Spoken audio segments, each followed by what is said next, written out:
Okay, and we should be recording.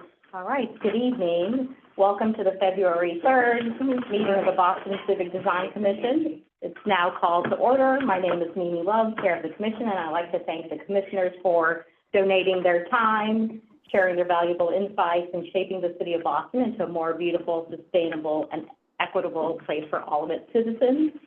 We're meeting in a hybrid format with commissioners in the room and attending virtually. We ask for patience as we can continue to manage technical issues that arise throughout the meeting. The open meeting law requires that I notify the public that this meeting is being recorded. Please note that this audio recording will be available to the public. Before I do the roll call, I want to make a quick announcement. We have a new commissioner joining us tonight, Danielle Choi. Welcome, Danielle. She's going to be introduced more formally by Diana in one moment, but before anyone was surprised with her roll call, her name being called in, I wanted to note that, because we do go alphabetically, and commissioners, please say present as I call your name. Danielle Choi. Present. Linda Easley. Present. Diana Fernandez. Present. Jonathan Garland. Present. Donna Gillis-Smith. Don't see her. David Hustine. Present. Kathy Coderitas. Here. Anne-Marie Lubenow. Present. David Manfredi. Present. Catherine Morris, who believes you're behind the wheel. Yes, present. David Nagahiro. Present. Laura Solano. I don't know if she's joining us this evening. Donna is asking to be unmuted. Donna, you should have the ability to unmute now. Present. Thanks, Donna. Kurt Sykes and Mimi Love present. So I believe Commissioner Solano and Sykes are not with us this evening. All right, and so moving on to meeting minutes, we have to approve the January 6th full commission meeting minutes. We did not have a subcommittee meeting in January, so do I have a motion to approve the minutes? So moved. Second. All right, I'm going to call each one of you. Danielle, because you just joined, I'm going to ask you to abstain, but Linda Easley? Yes. Yes or no? Okay. Jonathan Garland? Yes. Donna Gillis-Smith? Yes. David Hustine? Yes. Kathy Coderitas? Yes. Anne-Marie Lubenow? Yes. David Manfredi? Yes. Catherine Morris? Yes. Thank you. David Nagahiro? Yes. And myself, Mimi Love, yes. Okay, so the meeting minutes for January 6th are approved.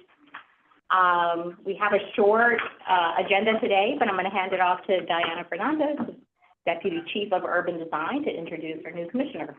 Thank you so much, Mimi. We're so thrilled to have Danielle join us, I really want to extend a warm welcome to you in joining this prestigious commission and helping us shape our city for the better. So Danielle is a licensed landscape architect with many years of experience in professional practice as well as academia. She's currently teaching at the GSD and conducting research on landscape design as a cultural practice that brings technology, infrastructure, and ecology into the dialogue with the public life. She's also currently serves on the Harvard University Design Review Advisory Task Force, which you came highly recommended from. And Troy has also spent a decade in private practice designing landscapes and plans for public, institution, and private clients, and continues to consult in the field. She comes to the commission highly recommended by multiple peers, including former Commissioner Kim.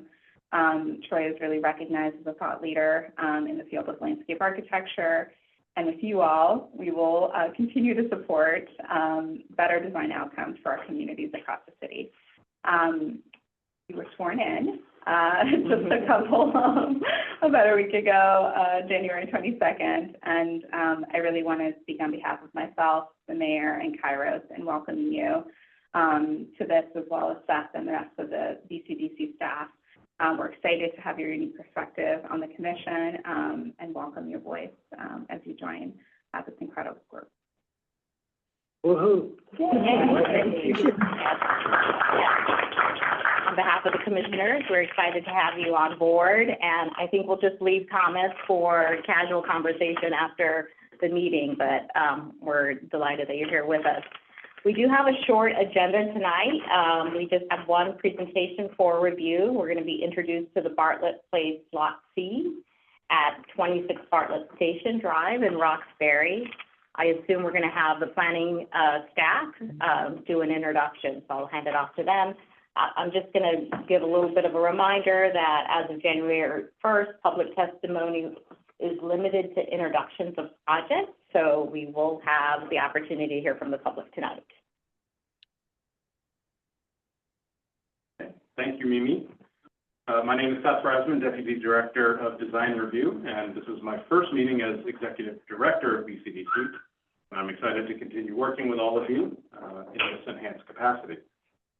And this evening, a proposed project at 26 Bartlett Station Drive, Roxbury, also known as Bartlett Place Lot C, is seeking Article 80B and 80C entitlement, contemplates the development of approximately 110,000 square feet of residential uses, 61 units and 51 parking spaces in a 4-story building on a 0.9-acre portion of a larger 8.59-acre site in accordance with the previously reviewed and approved master plan, which is Bartlett Station Master Plan and technically PDA number 94.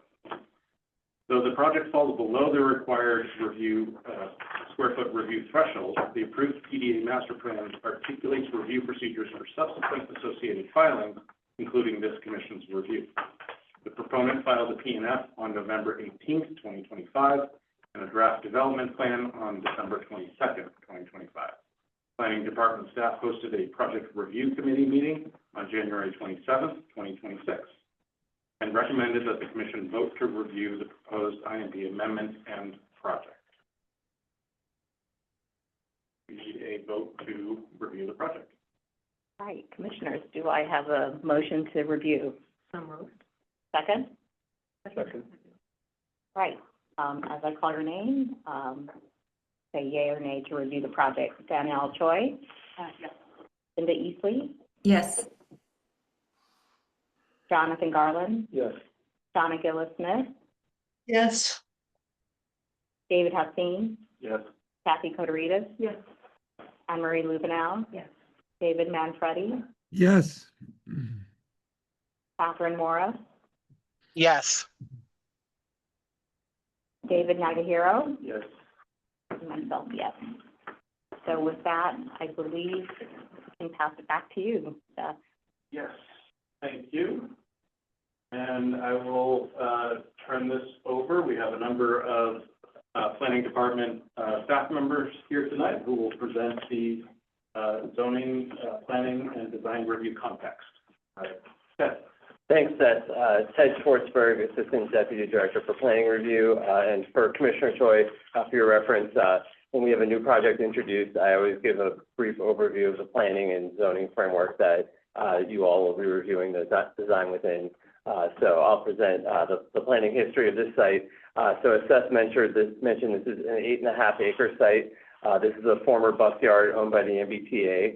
In 2002, there was an MOA between the state and the city that put the Roxbury Strategic Master Plan Oversight Committee and the BRA in planning for the disposition of any surplus state land in the Nubian Square area, then known as Dudley Square. Following that agreement in 2002, in 2006, there was a community process led by the BRA to develop the RFP for this site. And key urban design principles to come out of that process now 20 years ago were to create a strong visual presence along the Washington Street facade that is compatible with the surrounding urban fabric. So that's along the bottom of the page, those purple phases that have already been built out, so that has already been effectuated. Provide pedestrian-friendly streetscapes with frequent public entrances, active and visually transparent ground floor uses, and seasonal uses of sidewalks. And finally, the third overarching design principle was to break up the scale of this large parcel by introducing new roadways and pathways. And the image on the bottom left side of the screen There's some small red arrows indicating the entry points for that singular parcel as it was in 2006, and that eventually turned into Bartlett Station Drive, which is now our street through the middle of the site, and that provides the armature for the subsequent parcelization and phasing of the site. Bartlett Station Drive is an extension of St. James Street that comes from the other side of Washington Street, just off the bottom of the page, and extends out to Bartlett Street on the right side of the page. This framework then, as Seth mentioned, was codified in the master plan for the Plan Development Area 94. That was adopted by the Zoning Commission in November 2013, and that original master plan called for a project on what was called Block C, or Building C is noted here, called for construction of a 50-foot tall apartment building or townhomes. And with that, I'll hand it back to Seth to describe the site in a little more detail. I'll actually turn it over to Megan. Thank you. Megan Richards, Senior Urban Designer here in the Planning Department. So we can see the image on the left is that image of the master plan that was approved. And you can see that Building C created a strong definition of the street edges along that new Bartlett Station Drive. And it included, as Ted mentioned, both multifamily and townhouse style units.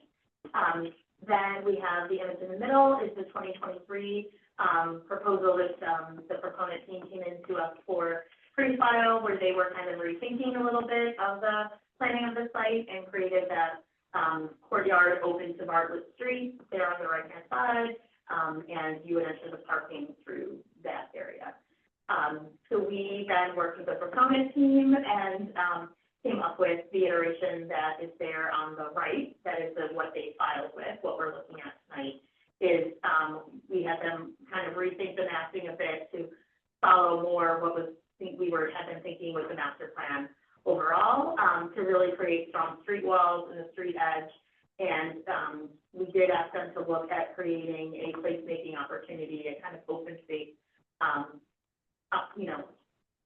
plaza, something there as a gesture to the broader open space network that exists there. So at the corner, that really is a pretty important view.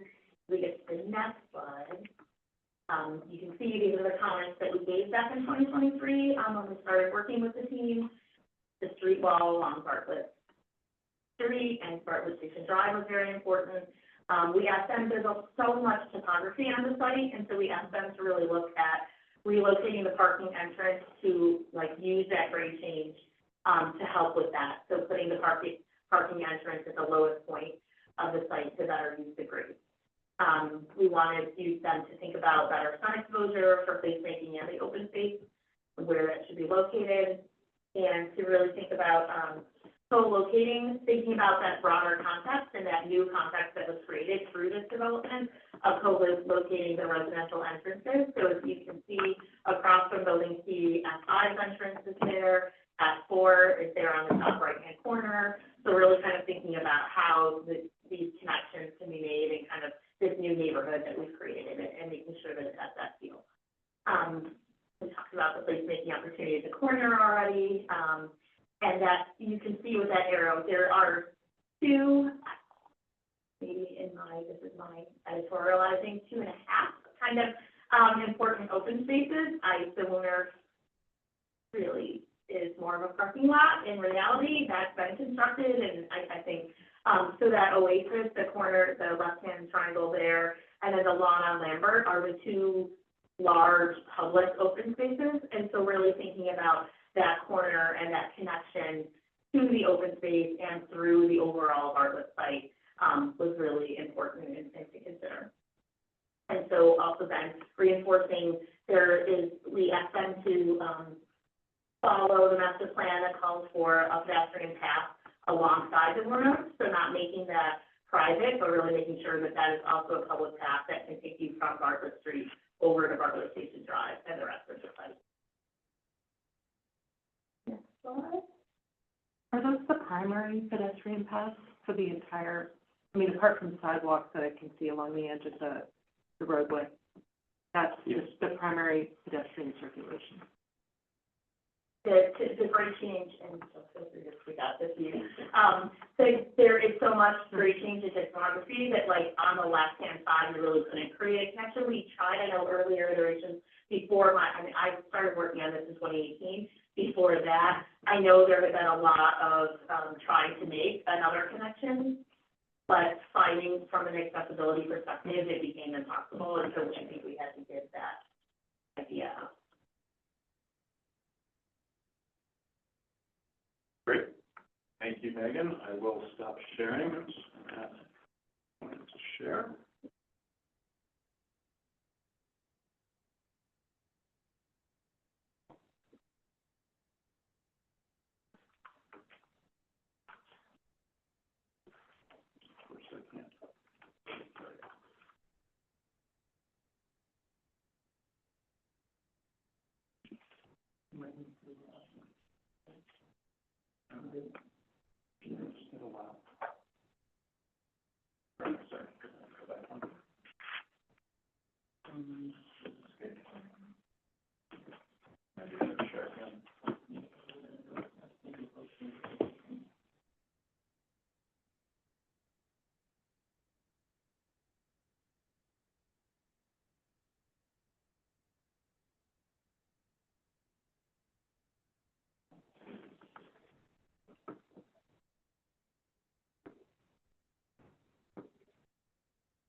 Okay, and as the team gets ready to present, excuse me, a reminder that presentations are limited to 15 minutes, and I will give you a half time and a warning of a minute or so left.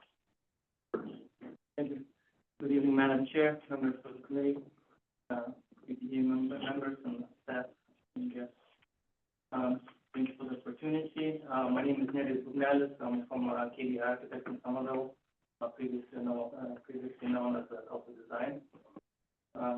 Again, I don't want to share that with you guys. It was a lot done by staff. Thank you. Maybe a couple of slides and then I have to just skip it through. But just quick program, 61 ownership, 12 affordable units, out of which we have artist live work aspect in our program. We have 4 artist live work units, 51-car parking garage, bicycle parking, dog washing station, flex gallery, amenity space, tenant gym, private courtyard, public amenity plaza previously mentioned on the active corner, and have a tenant roof deck, which is not mentioned on this list. One thing maybe I can sort of note on this plan is that you see these dashed and solid, which indicate the challenges that we have with the topography of the site. So that the whole site is basically open from Bartlett Avenue down towards the Washington Street on those sides, Bartlett and Gill Street. I'm not going to go through the process. It was previously mentioned already. We looked into opportunities even to flip the building, based sort of like a big civic plaza towards that long on Lambert public space and sort of active F5 common community room and public patio. But then again, we ran into this topography. It was always like almost impossible to get to enjoy and create space. Topography. I suggest you maybe try full screen for now, and then you can always escape and zoom in if requested. For those of us, ask if you can just yeah, for talk those a of little us bit joining louder. virtually, it's a little bit hard to hear. Okay. Thanks, Seth, for moving the mic and trying that for us. I'm not sure if you can see this sort of smaller scale site. So again, it's hard to see, but this overlays the proposed building with existing topography. And I don't know if it's evident, but the whole site currently is more or less flat. But once you get to the Bartlett Station Drive, it starts drastically going up. So it's almost the whole Bartlett Station Drive is sort of elevated right now fast. the street, sorry. So, we show a couple point elevations, but the idea was just to take this building at the same time, sort of stuck against the Bartlett Station Drive and curve. That way we reduce the cut and fill, it sort of very much makes sense. At the same time, we introduce our first floor, which most of the active program is, so it's getting at that elevation that we want it to be. And on the lower right of the screen part of the building, it's sort of more private and service, if you will, like storage, parking, car, bike program is sort of on that underground, technically storage below grade floor, which also has access to that private courtyard along that connecting path. It's a quick section of the building just to get an idea. Again, Bartlett Station Drive, full story drop down towards the public private courtyard. We're going to connect the path. The building is technically 4-story above grade, and underground garage. We have approximately 45 feet tall building, which has the wing facing the Oasis, which was like artist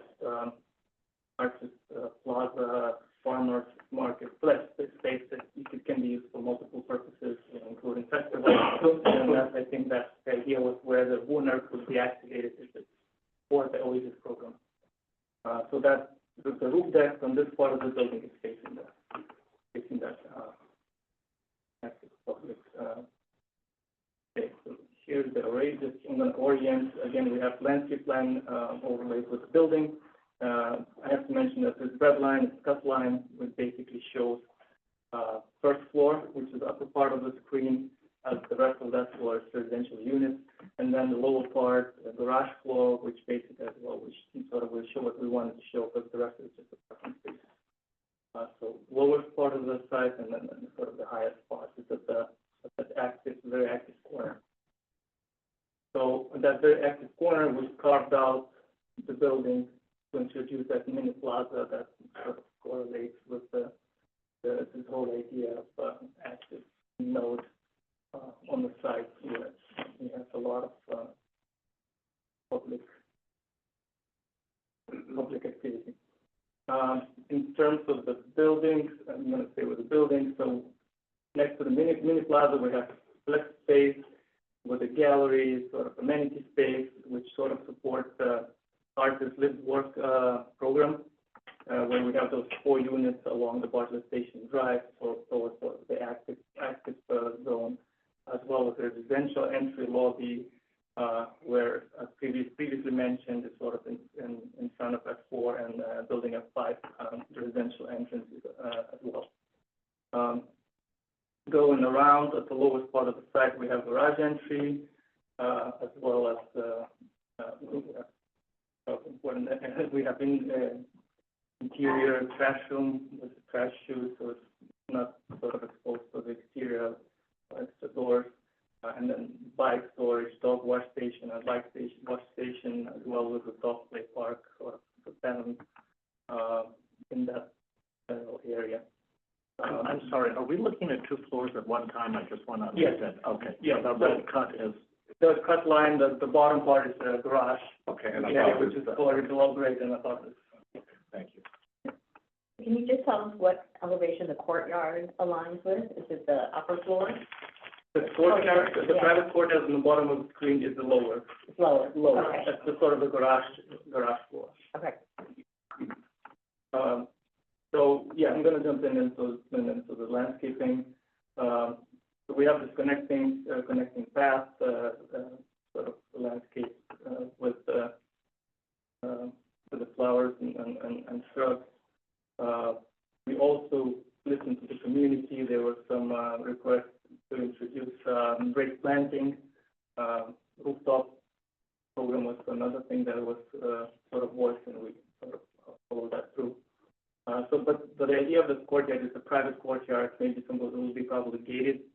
So it's like a tenant use, sort of their own little oasis that they can escape from their everyday life. A lot of landscape, hardscape, and furniture, lighting was sort of the whole PDA spec, sort of materials and planting that our landscape architect sort of had to sort of place within the site. And then the idea was to sort of surround the building, so that building mass and the ground connection sort of softened with the landscape, basically, to have that building transition.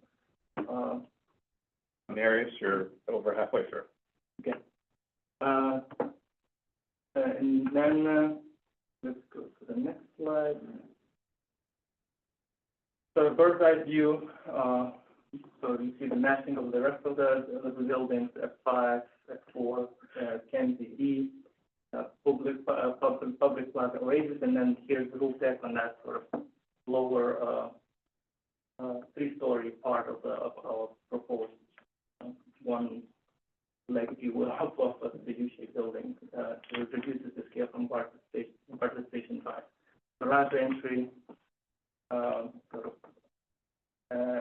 the view from Lambert Street, or we see from Long on Lambert, looking at that mini plaza. That's the highest part of the highest elevation of our site, which is active, engaging part of PDA. Building entrance is in this location, and then in terms of materiality, we looked at what was proposed and what was built within the PDA. Took notes. We noticed things like infill between vertical infill between the windows. Some buildings have space. Some of them sort of plain facade. We noticed that longer buildings, the bigger buildings, have less masonry than the smaller ones. So we took notes, and we're noticing the variety of obviously massing and materials and approach to break up the massing. So we proposed that materials that we propose in full brick veneer for the sort of ground floor to create that sort of streetscape, heavier mass, and then lighter materials at the top with the lighter colors of two types of cementitious siding, panels with regulars, and then lap siding. We look into more industrial look in terms of sort of like railings of the balconies, canopies. So again, we're looking at these like long facades.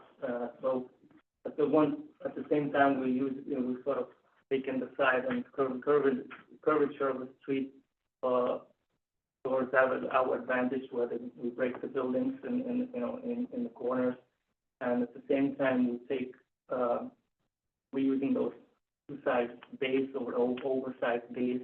We're sort of dissecting the mass, so that horizontal plane, dissecting them with sort of elevated and grounded bays, depending on where they are. At the same time, we break the roof line, which will be more evident at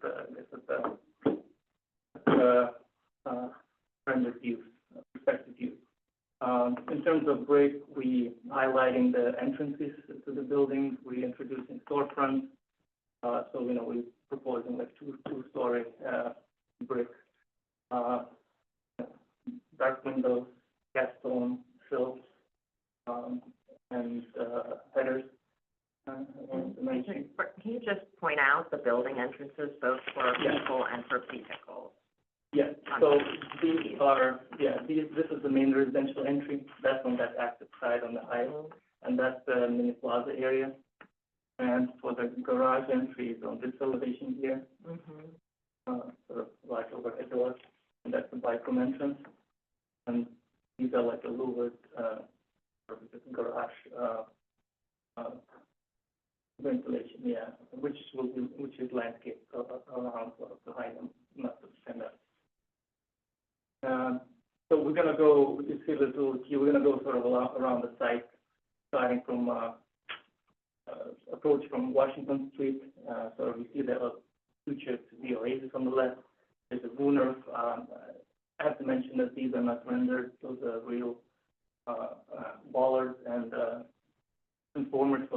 buildings. So we are approaching this sort of three-story, lower scale part of the building with the roof deck at the top. So we're looking at the Kenzie on the left, sort of similar scale buildings. You see this vegetation along the path and along the building, sort of transitioning from landscape to orchard, softening that transition from, landscape to around the building. Going up, this is the view from Kenzie.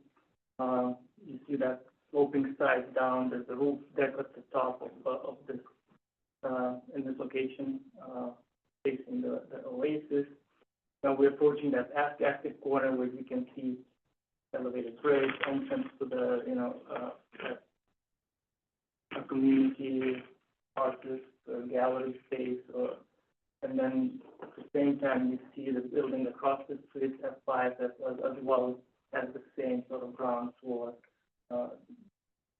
Either like in our case would be like either to showcase, to engage, similar what's happening in F5. Further out, turning the corner where now we have approach from that lawn Lambert, that's nice active space where we have building at F5 community room, open to the public patio, and then sort of creating this active node. There's about a minute left. Yeah. Quick zoom in into that mini plaza, and here's the building entrance where sort of you can see evidence. You see how the grade is going down down to the Washington Street on Bartlett Street, where you can see below the entrance to the garage. And here's the building residential entrance. From then there's the residential entrance, and quick view from other side of the Wooner, looking at the building from garage entrance, connecting path, and that's the roof deck facing the oasis. There's no building entrance off of the mini plaza, or is there? There's the entrance of the private plaza. The mini The mini plaza. Mhm. It can be used for the program, but it's not the building main entrance. So residents will be using that building entrance in front of F4 and F5. And correct me if I'm wrong here, there's a flex gallery space that can sometimes be open to the public, and then the building's gym. I don't know if it's public, it's going to be determined, but if there's artist aspects in the project, maybe for the private events. That's what you're saying is facing that re-entrant corner? That we just put that corner. Okay. That's adjacent, right. And since your presentation is done, maybe I can ask you to stop sharing. We'll turn to staff review comments and then turn it over to commissioners.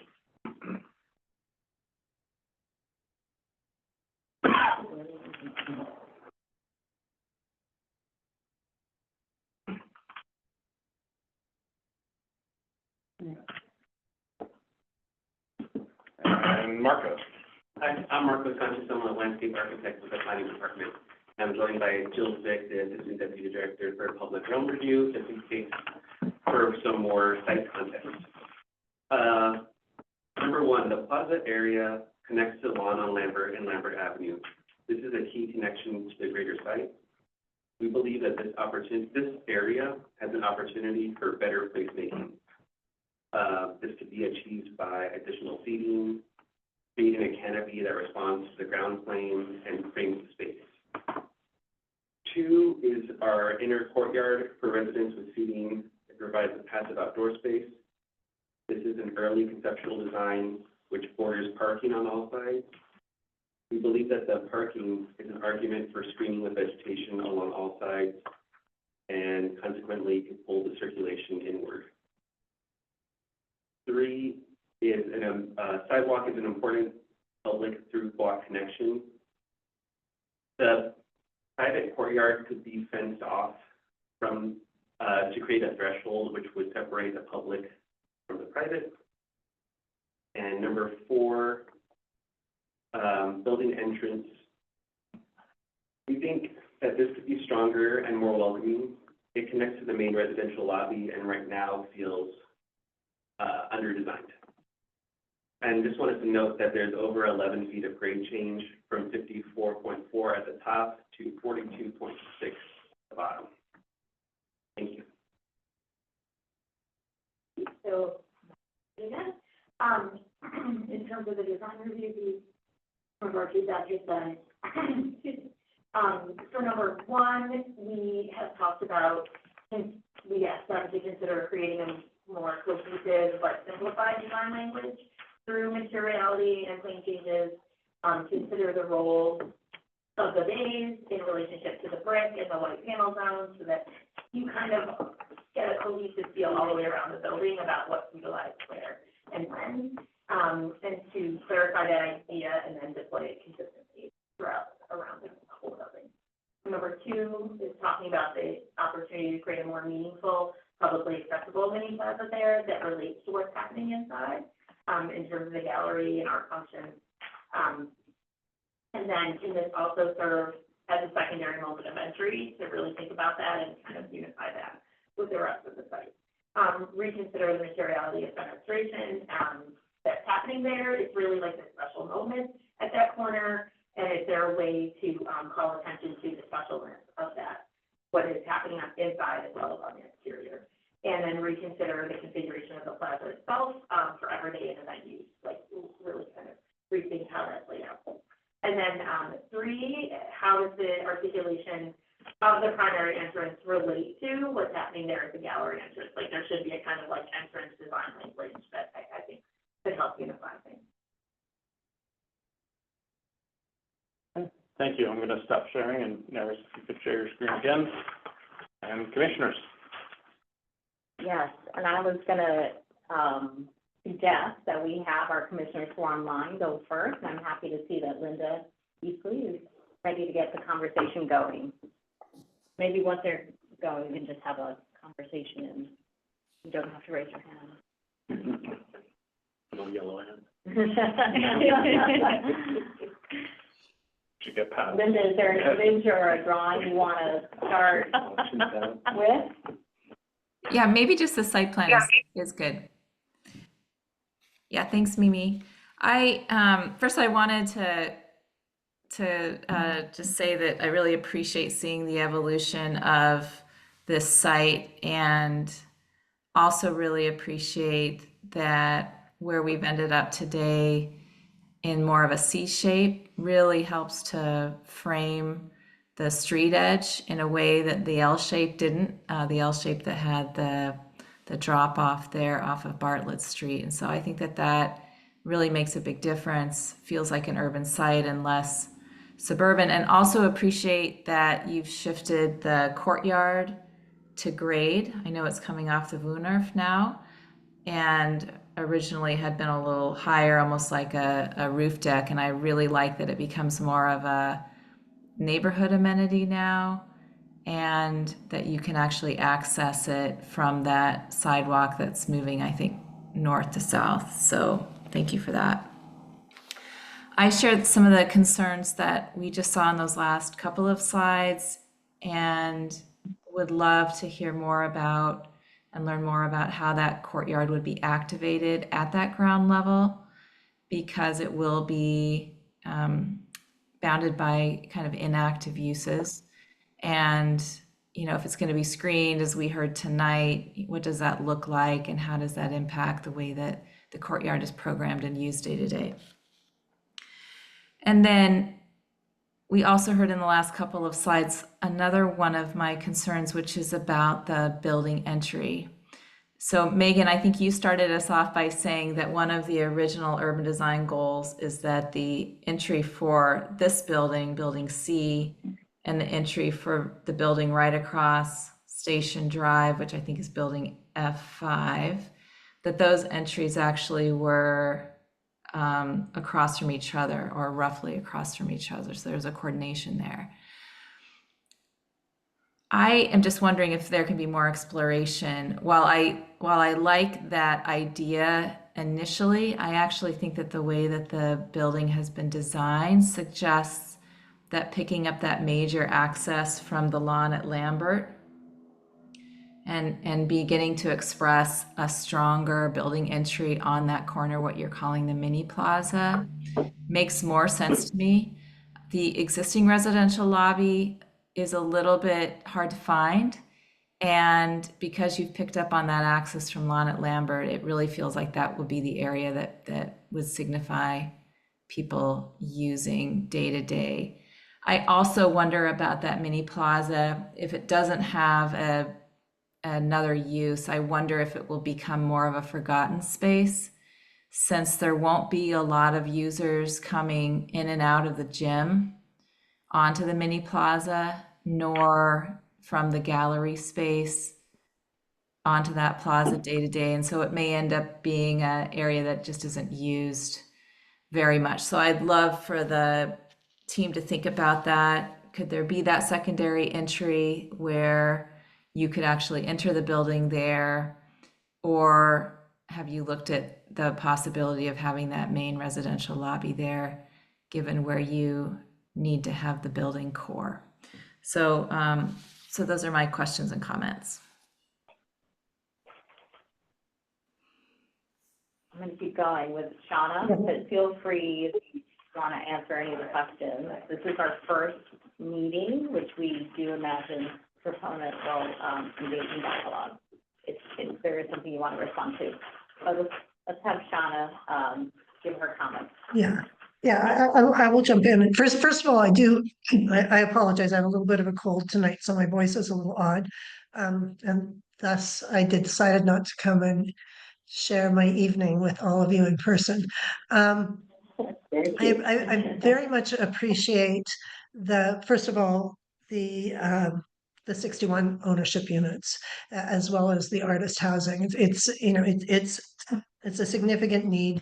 And I think that there's some nice things that you've done, particularly with the screening of the residents from the streetscape and the overall amount of planting. But some of the things, I actually was getting to the same direction that Linda was, but from a slightly different direction. First of all, it doesn't feel, part of this is clarification. And so, at the next meeting, I'd like to understand better the streetscape. It's not consistent from one drawing to another, but assuming that on the landscape plan, this is what's showing. Are these tree pits? Are these tree grates?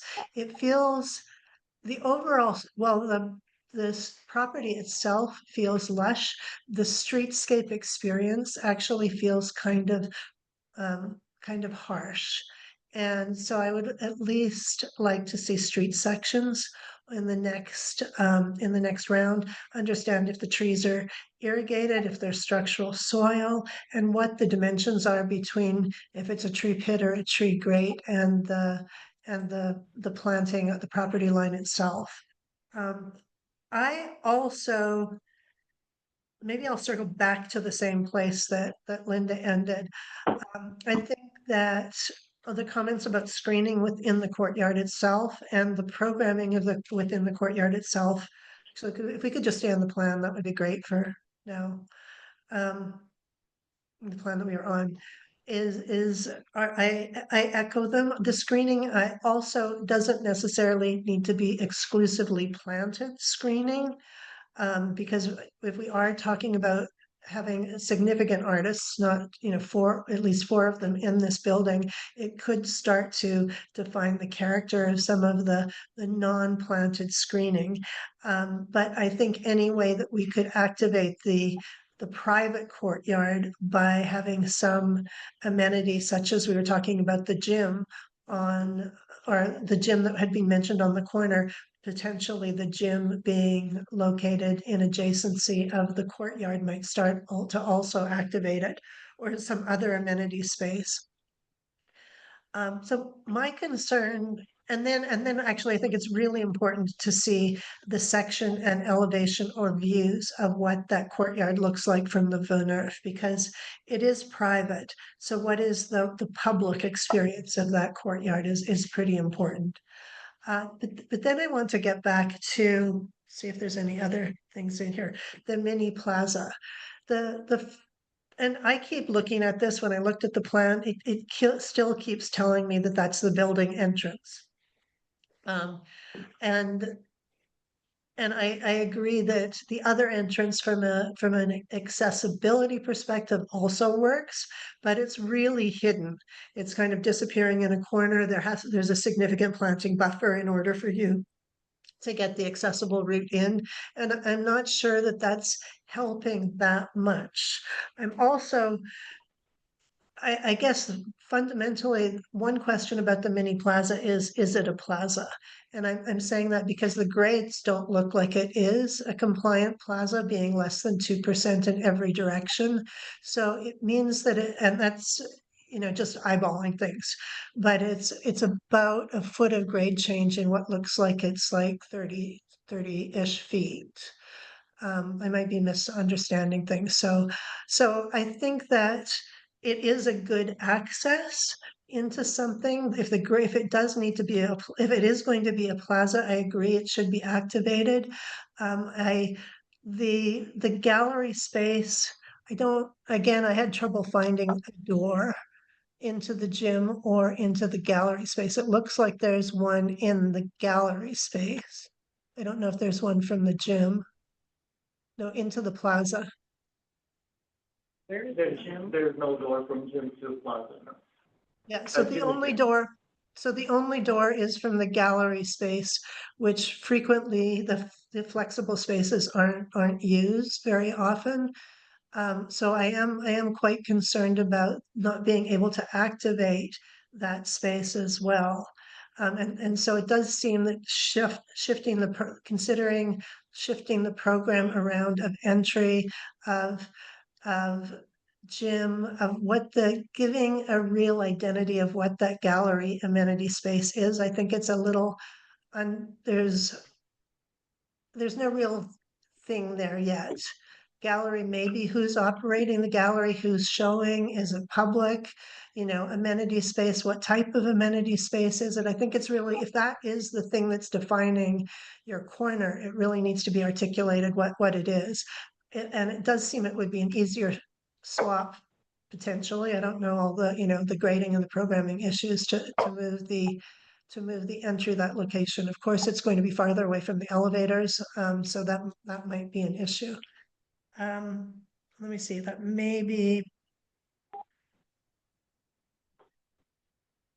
And whatever that corner needs to be, I think that that a more sort of joyful, exuberant expression or artistic expression or interesting expression, because right now it feels very kind of barren, even programming aside. Again, there's a lot of things that are really strong about the project, but it's really the public experience along of the streetscape is the thing that including that corner, is the most significant things that I think need to be at least illustrated or developed. Thanks, Shauna. David Manfredi? Some very, very good comments from other commissioners. I too like the way the building fits into the site. I think of all the schemes you've tried, and I appreciate you showing us all that work. I think the massing does fit into the site. I think that the opening to the, I guess that's mostly east, that all makes sense to me. So there's some very good big moves. I share Linda and Shauna's concerns about that, about the mini plaza, and I'm just not sure I know what it is. And when I see it in that perspective, looking right into that corner, I'm not even sure I know what it wants to be. Is it a passive place? Is it? Does it want to be energized? Engage pedestrians by the uses inside, and it feels very much. It is very purposely separating itself from the building, and I think a sort of odd way, almost as if it's a remnant. But that gets me to it. But overall, I do think there's some I think there's some very good massing moves here. I do like the way it fits into the site and fits into the way the other buildings have been massed and configured. I guess my biggest thing I would ask you to when you come back to us to look at and explain, and I'll ask you to go to page 8, the elevations. I'm looking for, there's a lot of different data here, meaning multiple datums. They're horizontal, they're vertical, they are at different places. On the one hand, there's a great deal of energy when I see it in elevation, but then when I see it in 3 dimensions, it does the ins and the outs, I think, lack order and come off as sort of applied planes rather than integrated planes. And it makes me wonder, topography is such an important part of this site, and the design solution, I think, wants to really respond to the topography. I mean, so we've seen this area now over my years at least 4 or 5 times, from master plan to multiple buildings, and some things have evolved very nicely here. And so I wonder just how the finer scale massing, meaning the actual plane that addresses the streets, can reflect the topography in a way that feels more ordered, maybe a little bit calmer, or that there's something more systematic about how those planes and materials and colors keep moving in and out, in a way that I can't find the pattern, and I find it a little chaotic and overly chaotic. And it almost feels, when I look at these elevations, which I keep staring at, because I do appreciate that there's an energy to them, but it's almost as if they're being designed to blur the topography, to make it go away, to flatten it out, when in fact I think I mean, this whole site is about topography. I mean, the whole block from Washington to Lambert and Guild to Bartlett. And I wonder how you might explore how that gets reflected in a way that's not layers on the facades, but more vertical pieces that stack in a way that emphasize the topography here. I think very good points about. I had to look several times to find the front door, and I think that also needs more response from you. And I do, by the way, I completely agree with Sean. I love the mix of the diversity of unit types, from ownership to live work to affordable. I think that's a prototype for what we should be building in the city. Thank you. Maybe could I jump in on the Yes, front door issue? absolutely. And thank you for the presentation. Like David, I've had the benefit of seeing this neighborhood evolve over many years. And I also really very much like the evolution of the C form and your concern about shaping the various streets. If we could go to the view down the ramp towards that corner, what strikes me, the 3 comments that have been made that strike me that I'd like to know. That one, thank you. This is a really important view, and this is a view that leads you to the heart of this neighborhood. And I am not sure that a recessive gesture is actually the gesture that should happen here. When I think of Dorchester and Roxbury, I think of all the buildings that hold the corner very proudly with a turret or some sort of a shaped element. And I think that there's a real opportunity There are a lot of buildings here that are sort of shaping a neighborhood, and you, fortunately, are kind of the capping it off potentially with an element that could be really memorable, an architectural element that could be really memorable, and that would take a lot of the pressure off of creating a space that really doesn't have a function and really doesn't have a use. By the same token, I recognize that in plan, if you could go to the plan for a moment, that in developing the footprint that you have this sort of thickness where the core is, and that's the logical place for the core. And therefore, in order to facilitate the garage working and so forth. And so I'm thinking to myself, is there a way to solve this problem? And Shauna mentioned, for example, that the streetscape on Bartlett Station maybe feels a little tight. My question for you is, should that plaza space or some version of that plaza space migrate down the block towards the core so that there's actually a kind of more graceful, easy space that leads you into the lobby, breaks up the two-sided nature of Bartlett Station Drive with some sort of a green space that is along it instead of at the corner of it, and helps you with the problem of a very thick building. As it turns the corner, I'm guessing, we're not looking at the units, but I'm guessing you've had to be creative about how to sort of stretch and make those units deeper.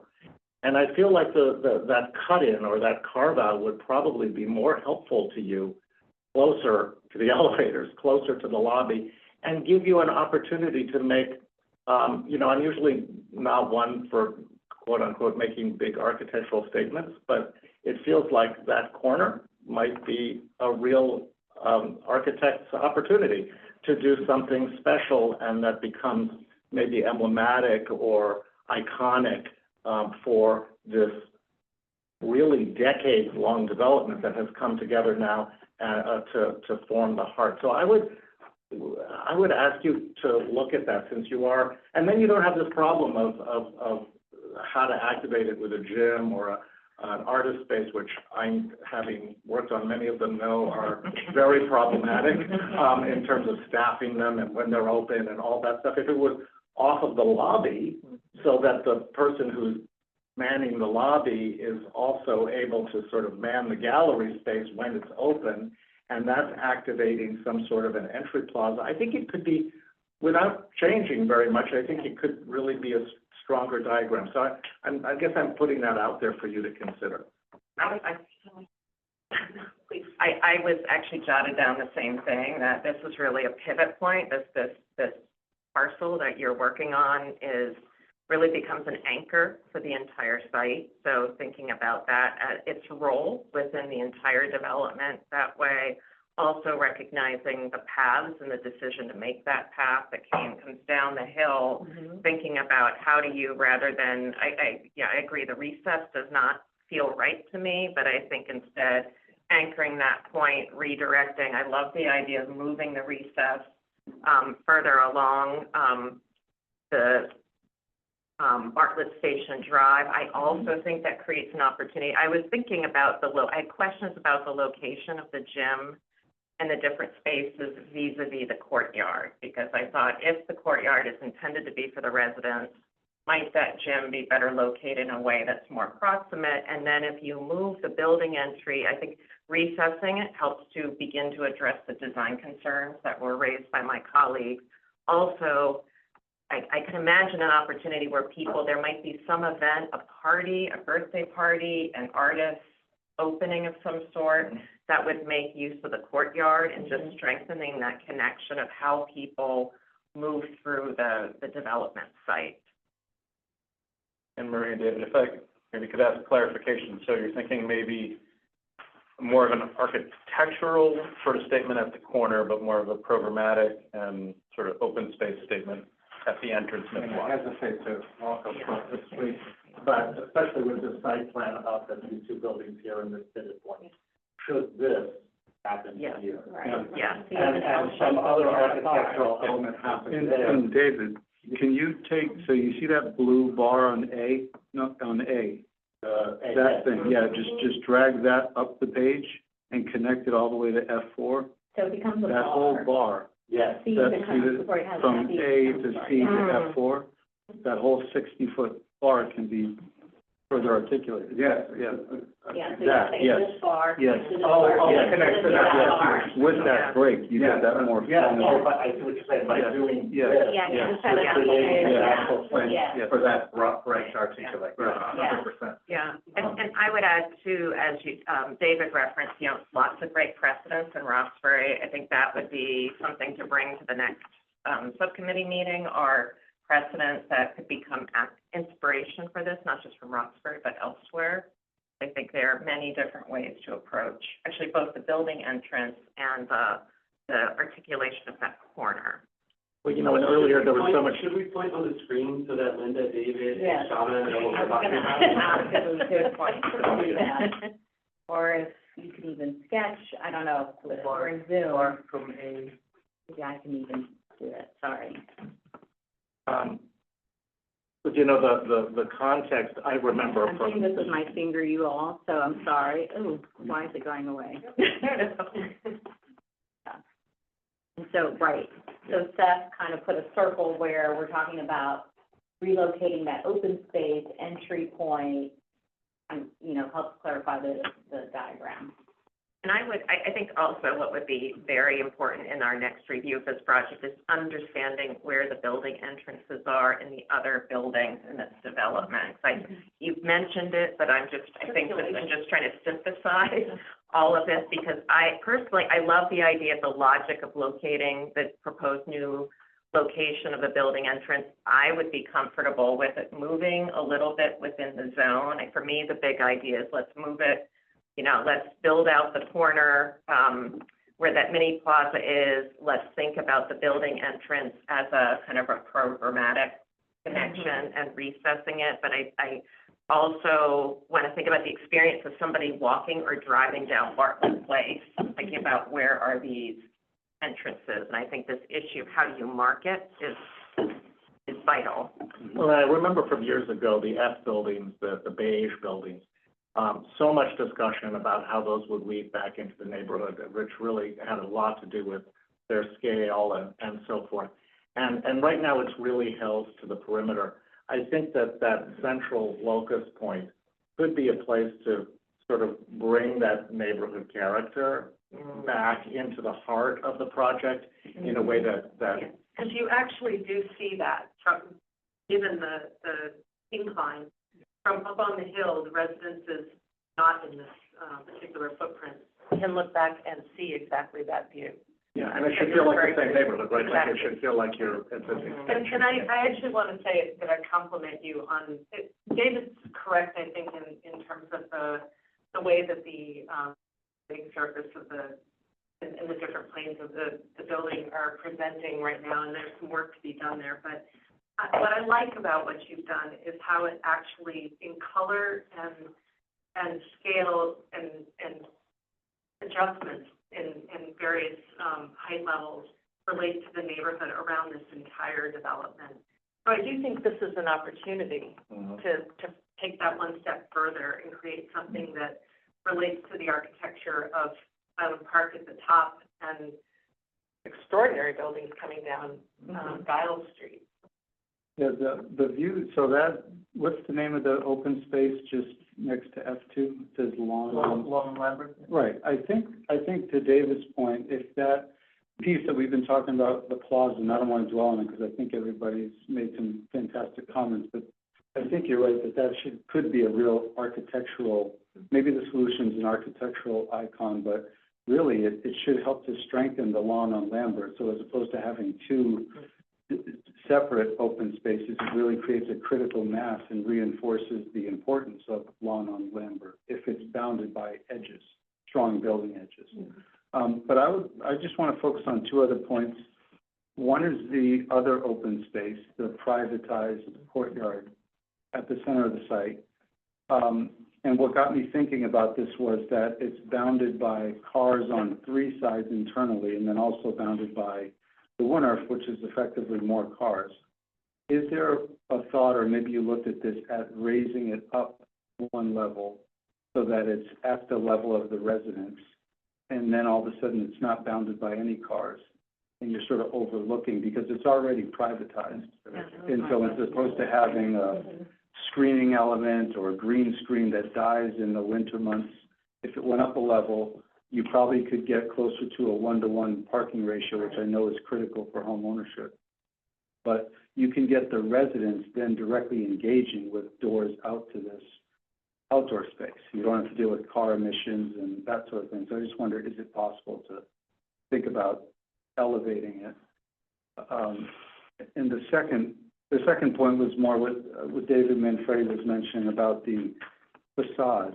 And for a building of this size, it seems like you have, if you want to go to one of your perspectives, you got like 4 materials going on. I like the base. I think the base is appropriate with a brick strong masonry base. But to the points about like the datums and the ability to settle down a bit, I think that, you know, the other 2 colors are doing just fine. Maybe just organizing the datums better, or in a more streamlined fashion. So in other words, where you see down the right-hand side where you have almost this base, middle, top going, you have the masonry, you have 3 stories in this blue color, and then you break at the top for the white. That has a nice clarity to it. I just wonder if you would reconsider like the balcony zones, because I think you're doing a lot with just nice, ample living room windows in those big blue bay zones. So all of a sudden it starts to read like a building with a couple of bays versus a building with bays and balconies inside of the bays. I always get nervous about balconies because people, they put their bikes, they dry their towels, they store their grill, and so that's another piece of architecture that's going to land its way on the building in some fashion. Jonathan, one thing you're suggesting is, I wonder that I mean, we all know how difficult the budgets on these projects are, right? Like they're super tough. Yep. So the idea of and I know there's so much topography on the site, which you're probably excavating into in order to make this parking garage. So my question is, if you did do what Jonathan is suggesting, which is actually have a more kind of direct, straight shot into parking, whether it increases the parking count or actually just holds it the same, and that helps with the cost of excavating into that site, into the street, into Bartlett Street, that might offset. It's just something to look at from a cost point of view. If you know what I mean in terms of the section. Like a cut-fill diagram. Yeah, the cut-fill diagram, it might actually help you with that and make it easier to build a parking garage. And I do think a raised garden here could be good. So it's a really, I think, interesting idea. I'm wondering if the project team can remind us, what's the current condition there? Is it like a retaining wall at Bartlett Station Drive and it's all excavated, or that's still? My guess is low hill. Slope hill. So it does have to be excavated. Well, yes, it's minor because it is low, but It's very steep slope. Yeah, it's already steep. So you're Everything is flat except right at the. Oh, okay, so maybe Pretty abrupt. Yeah, so it's already it's very minimal, Okay. it still, though, might help with your parking count, as Jonathan mentioned. So it's just a thought.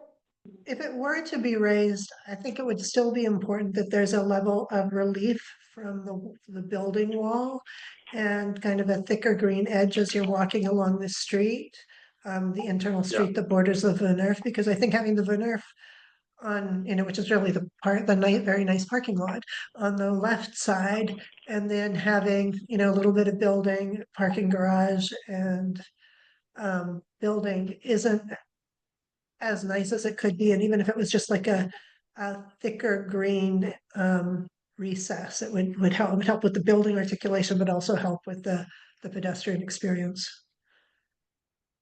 I know that the team did look at multiple scenarios of how to deal with the ground floor. I'm wondering if you all want to sort of offer why you wound up here. Yeah, we had a not fully raised courtyard. We had almost maybe half, maybe a third of it, because we had program before on that floor. We had gym, software station was, if I go to the plan, we also had a building entrance on that corner where we have where we have, Well, that might be something that you want yeah, to come back with and show us what you we looked had at. a grand, we had an entrance of the building in this location as well before. But, the one I was looking for,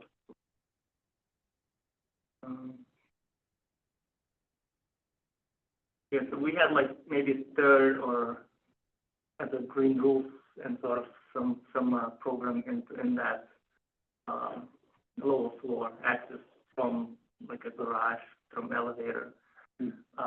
So we looked at it, we didn't look the whole, garage layout might get tricky a little bit, how to get, maybe not enough turn radiuses, but obviously we have to make sure, yeah. Can we go back to the overall plan, like overall development plan? Because I wonder if thinking about that threshold, yeah, so does that say Urban Grove, like to the, over the Public Plaza Oasis, those three black lines? What your project? Urban Grove. There's elevated deck as well, there's some things. Yeah, so I wonder if you're thinking about partially elevating, non-elevating, or, this kind of wedged in cars on three sides. Is there an opportunity to think about that continuous strip of the public realm? And then if you come across the Urban Grove at the Public Plaza Oasis, and it's some kind of retaining wall, grove, gathering space situation that takes advantage of the natural topography, maybe there's an opportunity to repeat that kind of semi-public threshold in between the Moon Earth and the courtyards. I think right now there's kind of raised planters, but just given the current program surrounding the courtyard, there's not a whole lot going on, and we talked about the access. So I actually wonder if the individual units have balconies, I wonder how active that space will really be. So maybe thickening that edge and giving a little bit of relief. Maybe that's where the dogs go, right? That's where how people meet each other in the neighborhood. So maybe that space, maybe the fence line or the thickness of that dividing line between public and private could be something that's negotiated and then gets recapitulated with the Urban Grove as you make your way on the axis. I do think that thickness is appropriate, where the building hits the lunar. I keep looking at the landscape treatment around the building, around Bartlett Station Drive and Bartlett Street. It's so different than any of the other buildings are articulated in relationship to their street condition. If you look at F4, F3, F2, F1, they don't have what looks like a little bit of a suburban setback. Or maybe what I'm really trying to say is you're not really tying in what's happening at the perimeter with a sidewalk to even understand how that relates to edge of street, which is very different if I'm looking at all the other buildings, how that relates to. And I'm not suggesting that the building has to grow, but it should have a sidewalk that is designed contiguous with that setback, and it's thought of as one design. It doesn't stop at the property line. And so a thickened zone, I can understand like that on the lunar, but along, your street edges, it just feels a little bit unresolved to me. Maybe I appreciate that comment, but it is actually consistent for and to in all of those buildings do step back because there's such significant grade change along the street. And there are, egress doors and things that require kind of a setback to mitigate the grade to get up or down the into the various building entries for F4 and F2. F3 still in play. Yeah. I don't know what's going to happen there yet, but and then even F5 does step back a little bit. It's rendered most but it is larger than what is provided in the right way. But I agree with you. I think that, in many cases, where F4 and F2 are more kind of parallel with the bordering streets, C kind of is more variable, so it creates kind of different widths between the back of sidewalks and the building face. So it creates like these less consistent, I guess, things in the building, but I do feel like there's room for the building to, the building footprint to move around. maybe help navigate some of the other comments with regards to like I share this opportunity in that extra dimension.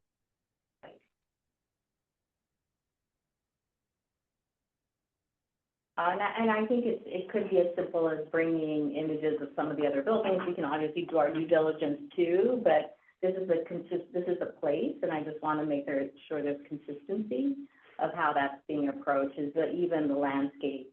Is it, trees? Is it more paving? Is it, planting beds? Like, how is it typically treated? So there's clearly a front, and then there's clearly, a back to these conditions that create different opportunities for the residents.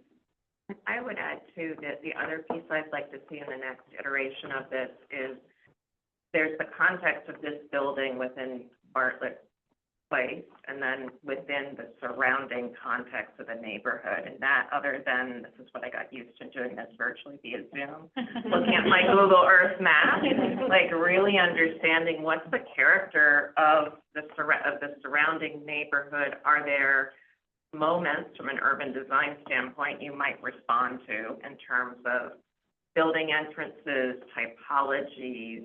I think that's an equally important piece of this, that you describe the context and the materiality of the buildings within the development, which is certainly an important piece of this, but how do we recognize that this building is a part of Roxbury, as a broader neighborhood? And I keep coming back to the role of this building within the development, and it feels like it is sort of this linchpin within the development. So maybe when you're talking about like, why does it look like the building's set back? I intuitively was a little less bothered by that, but I agree, like I'm all for consistency, but maybe there are reasons why you provide a little bit more breathing room, because it also is located at a really important point for people coming off the other street to enter the development, at the upper side and the lower side. So recognizing that, and then also just add that I would encourage you, as you think about, I personally kind of like the idea of the courtyard coming to grade, but I'll be, but I do think being able to connect,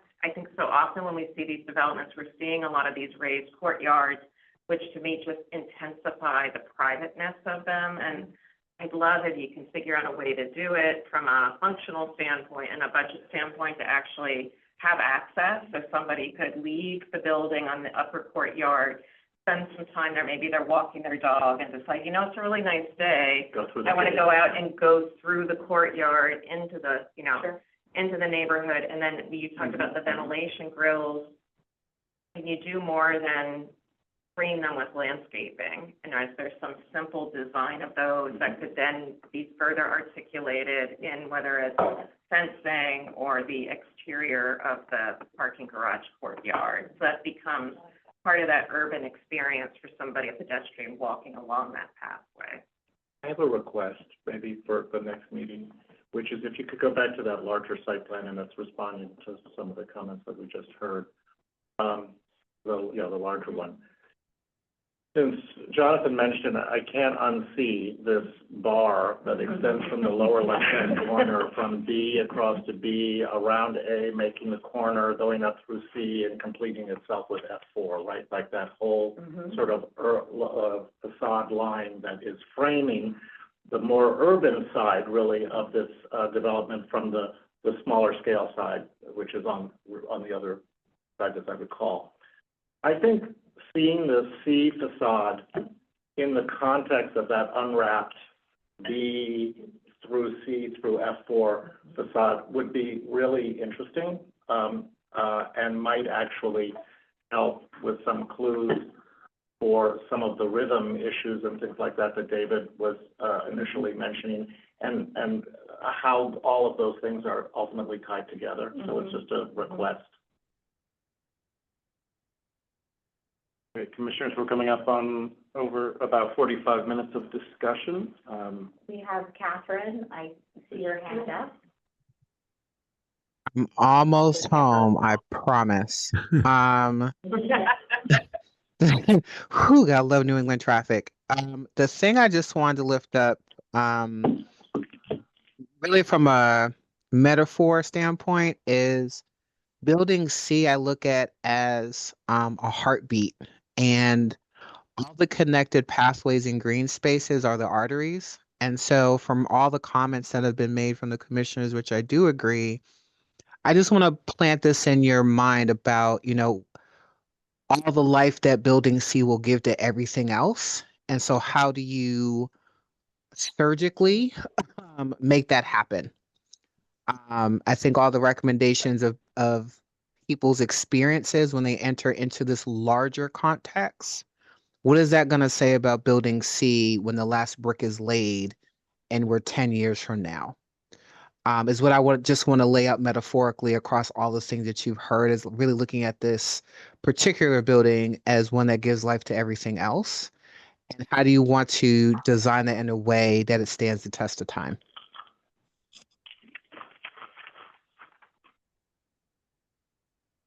Thanks, Catherine. We haven't heard from. Yeah, I think they were all good commissioner comments.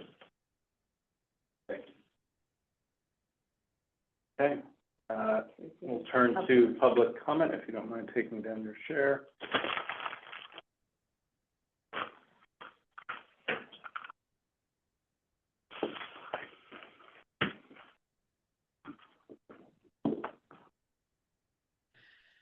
Okay, at this time, we'd like to invite any members of the public in attendance who may wish to contribute public testimony to raise your digital or physical hand, and we will call on you. If you are calling in by phone, press *9 on your dial pad to activate the raised hand function, and *6 to unmute yourself. Please state your name, any relevant project affiliation information, and please keep comments to 2 minutes. Do this finally after me. The public must know how hard it is.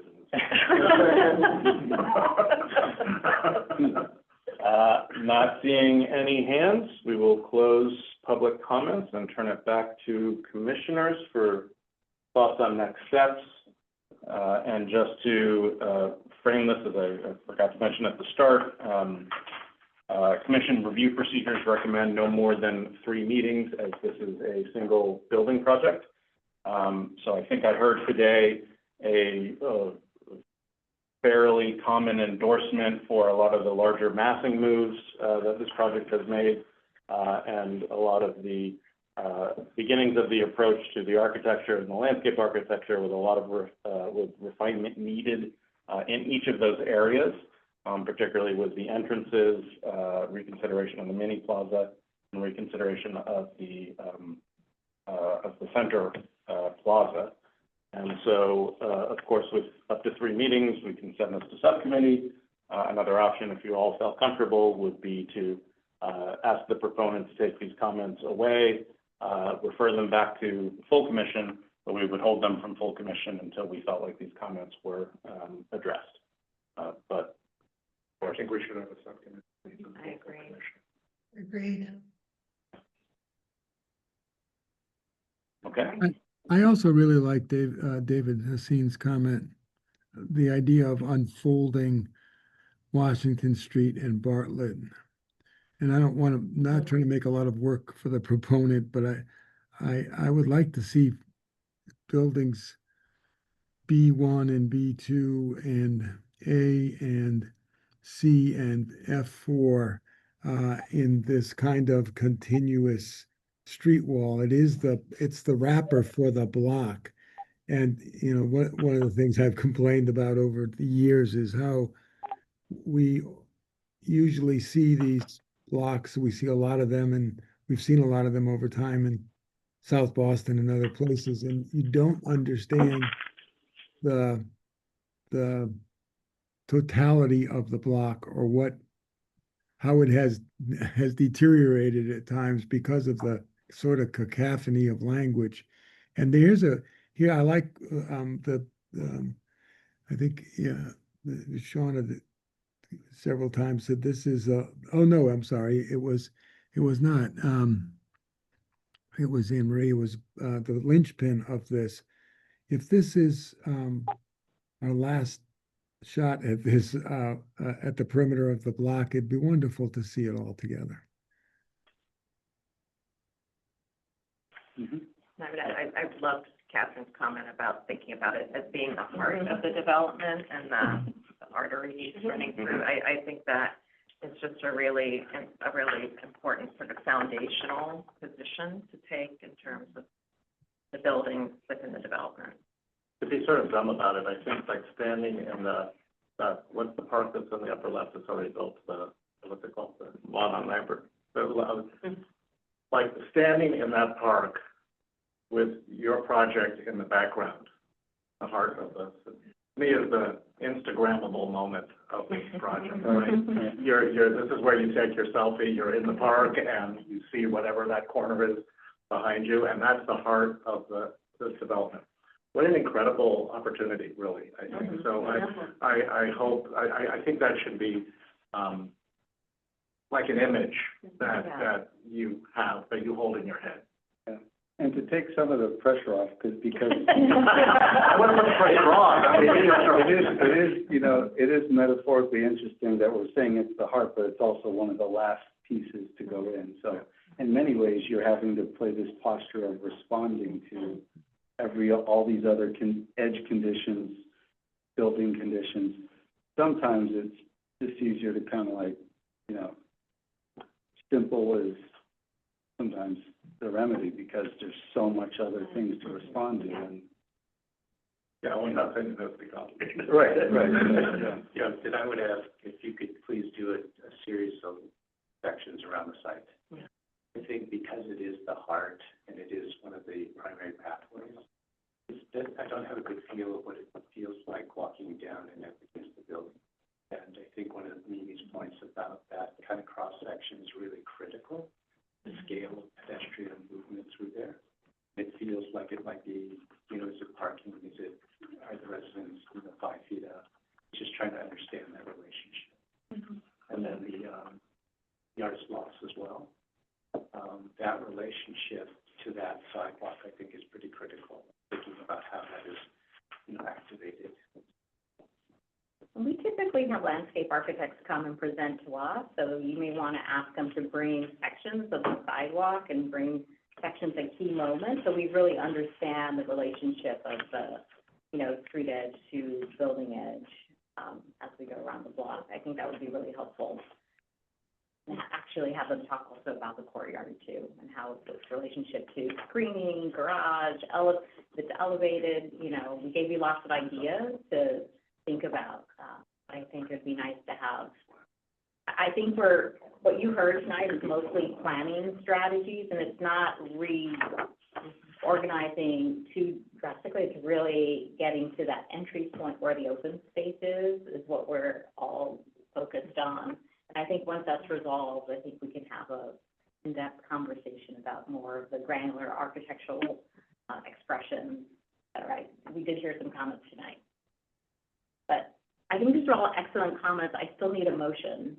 So I'll make a motion to yes, sorry. Please go ahead. Subcommittee. The second. Great. And with that, I'm going to call on everyone. Do you agree with that motion? Say yes or no. Danielle Choi? Yes. Linda Easley? Yes. Jonathan Garland? Yes. Donna Gillis-Smith? Yes.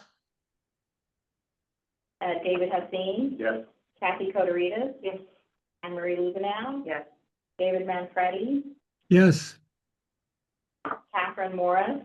Yes. David Nagahiro? Yes. And myself, Mimi Love, yes. So we'll be seeing you in subcommittee. We'll form cohorts. We'll follow this project. Thank you very much. Thank you. Thank you. Good night, everyone. We will be in touch with the proponent to set up a follow-up meeting. I think we already have one set up. I don't think we have any new business, but I also need a motion to adjourn. Well, actually, I have one little bit of new business. As we're in the room, I want you to think about, do I really have to call in each commissioner in the room, or can we raise hands in the room? buy a little bit more time. I believe before, when you met in person, we need our Linda, David, and David Hassine. Were you able, how did the I voting go don't in think the we room? were ever able to raise that stage zero. I don't think so. I think we always went up and down the line. Yeah, we did. We still had to do that, yeah. Yes. Okay, that's fine. I Happy to just do want it. to I say was just trying to. that, first of all, I want to congratulate Beth on his new position. And Seth has also upgraded our food options. I don't know when it's food time, but I want to make sure that they don't go away. Yes, please do. So please take a sandwich on your way out the door. David, you have to tell me if you get sick this time now. Too early to tell. That last round was not good. You see, we listen and take feedback. No, it's all great. And I will say too, you know, as we have been transitioning to these sort of in-person meetings, like we want to build more of this sort of dialogue, and we do encourage the commissioners to come in person and also the proponents. So we really do appreciate you guys being here in person to engage with us, because I think it lends for a better conversation. And for more of that sort of back and forth and ideation, even like pointing at the screen together and kind of thinking through these ideas makes us more effective and direct as we look at the streamlining that's in effect. So, you know, we'll continue to sort of work that through and look at operational standards for raising hands or just finding better ways to communicate. And I'll just a plug for the model, and we really encourage models from the proponents since we are in person. Okay, so I do have to call on everyone. I think we did get a motion to adjourn. Okay, so Danielle, Joy, yep. Linda Easley. Yes. I'm not sure we had a motion. Okay. It's my fault. All right, we need a motion. To adjourn. Second. Okay. We'll start again. Danielle Choi. Yes. Linda Easley. Yes. Jonathan Garland. Yes. Shauna Phillips-Smith. Yes. David Hassine. Yes. Kathy Todoritas. Yes. Anne Marie Lubinow. Yes. David Manfredi. Yes. Catherine Morris, but we want to know if you're home now. So. Just parked. I'm excited. Yes. David, all right, and myself, yes, we are adjourned. Thank you. Thank you, everybody. Have a good night. And please grab food. I heard you say this. I know.